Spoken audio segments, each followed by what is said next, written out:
ఒక్కొక్కరితో. రాజకీయ బలహీనతలేంటో చూద్దాం. స్వల్ప మెజార్టీ పంపిన రాజకీయ హెచ్చరిక. 2018లో 34,000కు పైగా మెజార్టీ సాధించిన నాయకుడు 2023లో కేవలం 3,790 ఓట్ల తేడాతో గెలవడం అనేది రాజకీయంగా పెద్ద హెచ్చరికగా భావించబడుతోంది.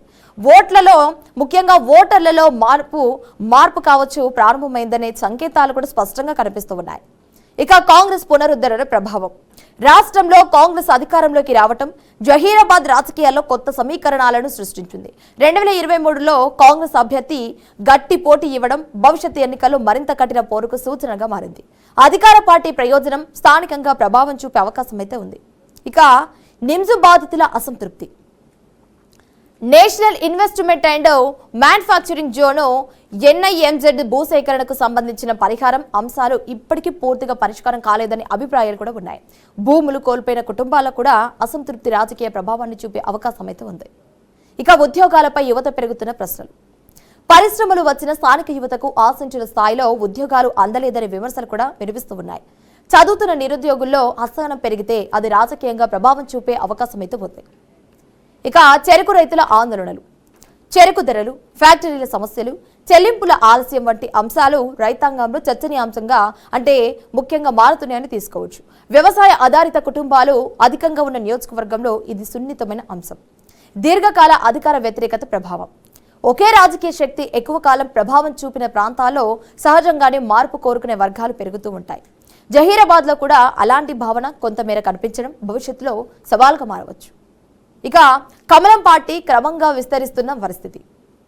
బీజేపీ ఇప్పటికీ ప్రధాన పోటీదారిగా లేకపోయినా సరిహద్దు ప్రాంతాల ప్రభావంతో క్రమంగా తన ఓటు వాటాను పెంచుకుంటోంది. భవిష్యత్తులో ఓట్ల చీలిక రాజకీయ లెక్కలను పూర్తిగా మార్చే అవకాశం అయితే ఉంది. స్థానిక అసంతృప్తుల సమీకరణ ప్రభావం. గ్రామ స్థాయిలో ముఖ్యంగా పెండింగ్లో ఉన్న సమస్యలు, రోడ్లు, డ్రైనేజీలు, సాగునీటి అంశాలు, సంక్షేమ పథకాల అమలులో వచ్చే ఇబ్బందులు కలిసి వస్తే ప్రతికూల వాతావరణం ఏర్పడే అవకాశం అయితే ఉంది.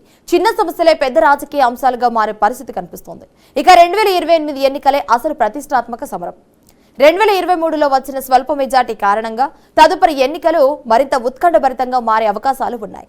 కాంగ్రెస్ అధికార బలం, స్థానిక అసంతృప్తులు, యువత అంచనాలు, పరిశ్రమల ప్రభావిత ప్రాంతాల సమస్యలు, సామాజిక సమీకరణాల మార్పులు కలిసి జహీరాబాద్ను రాష్ట్రంలోనే అత్యంత పోటీ ఉన్న నియోజకవర్గాల్లో ఒకటిగా నిలబెట్టే అవకాశం అయితే ఉంది.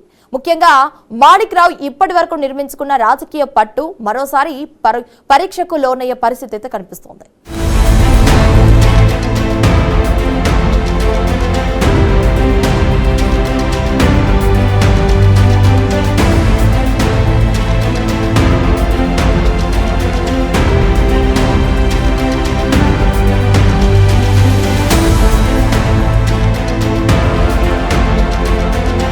ఇక మొత్తం మీద జహీరాబాద్ నియోజకవర్గంలో మాణిక్రావుకు ఉన్న రాజకీయ బలం, ముఖ్యంగా రాజకీయ పరిస్థితుల గురించి అయితే మనం తెలుసుకోవడం జరిగింది.